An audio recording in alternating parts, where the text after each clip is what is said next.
I'm Nick Gillespie with Reason TV. Today I'm talking to David Eagleman, a professor at Baylor Medical School. David, thanks for talking to me. Thanks. You do a lot on neuroscience and the law. What's your basic research project? The basic idea is to understand how modern neuroscience affects the way we think about criminal behavior and new ideas for criminal punishment and rehabilitation, and even how jurors make decisions. So I'm trying to, this is where our understanding in neuroscience, this is where the rubber hits the road, where we see how that makes sense for society to have evidence-based policy, an evidence-based legal system. What is the single biggest contribution that neuroscience can bring to a better criminal justice system or practice? I think there are a few areas. One of them is going to be introducing new ideas for rehabilitation. For example, we know that one of the things that characterizes most criminal behavior is very poor impulse control. So most criminals can tell you in a moment of sober reflection what the right and wrong thing to do is. They just have very bad impulse control. That's a place where we can actually help using cutting-edge technologies in a libertarian fashion that allows people to help themselves by strengthening the long-term decision-making parts of their brain. That's one example. Another example is having rational sentencing by understanding how likely someone is to reoffend and basing the length of their sentence on that. This is already in use in courtrooms with essentially statistical or actuarial tests, and we're using neuroscience to try to improve those even more. We'll never have 100% correlation because life's much too complicated for that, but at least we can distinguish who's a really bad seed that we want to lock away for a long time versus people who might not be and could use a shorter prison sentence. You talk about the kind of libertarian sentiment, or the idea the individual can be more in control of themselves, yet at the same time, does the basis of neuroscience almost completely erode, or at least seriously challenge, another basic political libertarian idea about autonomy, or about the idea that we are actually in control of our actions or ourselves? I'm afraid it does. The understanding from neuroscience that's very clear by looking at examples of brain damage or disease or stroke or epilepsy, things like that, or drugs, is that you are your biology, and when the biology changes, that changes you. And people who otherwise behave in manner X, you change their brain somehow and they behave in manner Y. So all of this has taught us over a long period of time that maybe we're not the ones driving the boat to the extent that we intuit. And of course, people have been debating the free will question for a very long time. I think it's very difficult to come down on one side or the other and answer whether we do or don't have free will, but what I'm pretty certain about now is that to whatever extent we have free will, it's really only a bit player in what actually happens in people's lives. So is this a reinscription of Freud was famous for saying that, you know, I guess the superego kind of rides the id, or the ego rides the id, and it kind of directs it sort of like a horse gets a wild horse gets directed by a driver. I mean, is this a scientifically more sound or more credible, at least at this point in time, version of Freud? That's exactly right. Freud got some things right and wrong, but what he got really right was this idea that most of your drives and instincts are completely inaccessible to you. They are the subconscious. We're not acquainted with those drives, and instead of it being like a rider on a horse, it's more like you're a little stowaway on a battleship.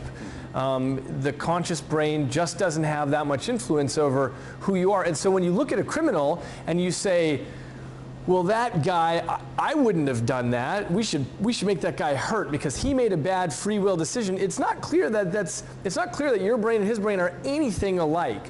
One thing that's very important is this does not exculpate criminals. As we develop a better biological understanding, it does not let anyone off the hook.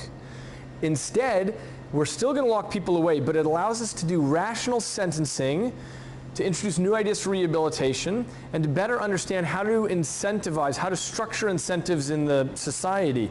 So that's the goal of a biological understanding. What are the implications for, say, a free market economy? I mean, if we're not really in control of our decision-making process or our behavior, can you have a free enterprise system which is based on rational or, semi-rational actors pursuing their self-interest? So it's pretty clear now that humans are not rational in their decision-making, but they are studyable and we can understand how people make decisions. One of the important points that often gets overlooked is that there's a real spectrum in the population along any axis that you measure. So some people will make pretty rational economic decisions, other people make very terrible intuitive decisions. And I think the important end goal for us in trying to structure economies and structure a legal system is to understand what the population actually looks like and how they actually behave. Obviously, as a scientific community, we've long ago given up the idea that we understand people as rational actors, because that's not the case. As we understand what they actually are, we'll be able to structure things pretty nicely. What would you say to people who say, look, this just sounds like, a version of a kind of 60s liberal mollycoddling of criminals, where you're saying, oh, they didn't do it, their genes did it, their brain did it, their addiction did it. Here's what I would say. Because we know the complexity of gene-environment interactions, there's no way that we'll ever be able to say, oh, it's their genes, or oh, we're not going to be able to identify the root of it. So my suggestion is, what we need is a completely forward-looking legal system. We need to understand the human brain better so that we can say, given the brain that's in front of the judge's bench right now, what do we do with it from here forward? Given all the data we have from the past about people who have similar brains, what do we do with it now? So it's not coddling, because we're still putting people away. What we are doing is we're not using incarceration as the blunt tool that it is currently used as. So instead of throwing everybody in jail with previously mandated sentences, we're able to modify it on an individual basis, put people away for longer or shorter time. We're able to introduce new ideas for rehabilitation, which is very important. Take something like the drug war. We spent hundreds of billions of dollars attacking the supply, which has shown itself to be a failure in every way. What we should be doing is addressing the demand. Drug addiction is a real problem, but we can address the addict's brain. We can use rehabilitation there. It's not a matter of coddling a drug addict. It's a matter of fixing the problem, saving our society trillions of dollars and a lot of human misery. You have also, you've published an incredibly well-received fictional meditation on the afterlife, Some. Can you talk a little bit about the book and where did that come from? So Some is literary fiction, and it's 40 mutually exclusive short stories, and they all purport to take place in different possible afterlives. The key is that they're all mutually exclusive. The reason I wrote this book, it's because I've devoted my life to science, but at some point the toolbox of science runs out, and beyond the edge of that is everything that we don't know. And I've always thought the afterlife is an interesting example where people act like they know one way or the other what's going on. They say, we die, there's no afterlife. They say there's an afterlife with clouds and angels and whatever. And the funny part is everyone's making it up and acting like they have certainty about something. So I wrote a book where it's 40 stories that are all mutually exclusive. All the stories are mischievous and funny. But what's serious about the book is the meta message, which is that it's a celebration of our ignorance. It's a way of shining a flashlight around the possibility space to say, in fact, we know nothing about any of this. Do you believe in an afterlife? Oh, I have no idea. Yeah. You have no idea if you believe one way or the other. Oh, yes, agnostic. I have no reason to believe in any particular afterlife, or if there is one. It's always great to have scientists talk about the limits of knowledge. When we talk about science and its intersection with the law, it's a pretty unsavory history, right? Prefrontal lobotomies or psychiatric controls on people, a pretty ugly history, and it always seems that scientists are absolutely secure that the knowledge they have at this point in time is truly scientific and it's not culturally constructed or it's not biased. How do you guard against that kind of self-delusion that seems to tend to a lot of past scientific interventions into society? Yeah, it's a very important question. I think in general, scientists are and have been pretty smart about trying not to scream ahead of their moral compass on these sorts of things. And that was as true with the prefrontal lobotomy as it was with development of nuclear arms. I mean, the scientists who were at the forefront of developing that became the people who were at the forefront of the movements to limit nuclear proliferation. So I think scientists in general are sort of smart about trying to be cautious about this stuff. What I like about the rehabilitation methods that I'm working on right now is they've got tremendous libertarian appeal because they are only offering methods for someone to change themselves, someone to tip the balance of the battle between their long-term decision making and their impulses. So it allows you to be a better decision maker. It's not the government going in and doing some sort of psychosurgery on you. It's you, if you choosing to, learning how to defer gratification for longer term strategy. David, thanks for talking to us. We've been talking with David Eagleman of Baylor and the author of the wonderful book, Some. I'm Nick Gillespie for Reason TV.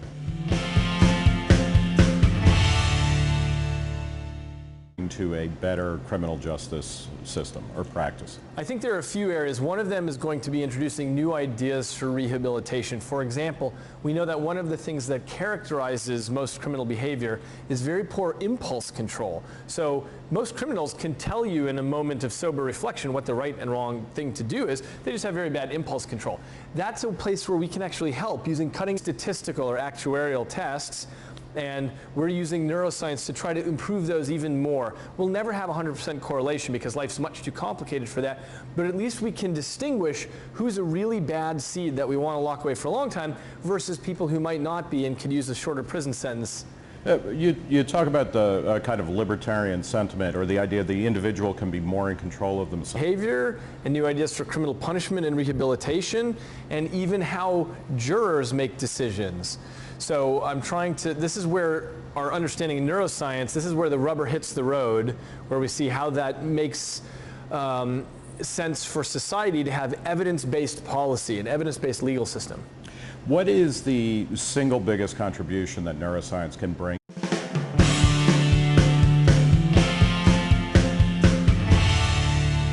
Hi, I'm Nick Gillespie with Reason TV. Today I'm talking to David Eagleman, a professor at Baylor Medical School.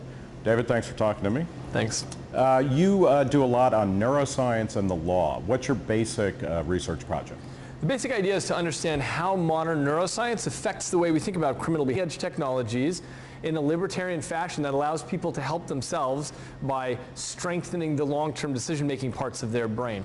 That's one example. Another example is having rational sentencing by understanding how likely someone is to reoffend and basing the length of their sentence on that. This is already in use in courtrooms with essentially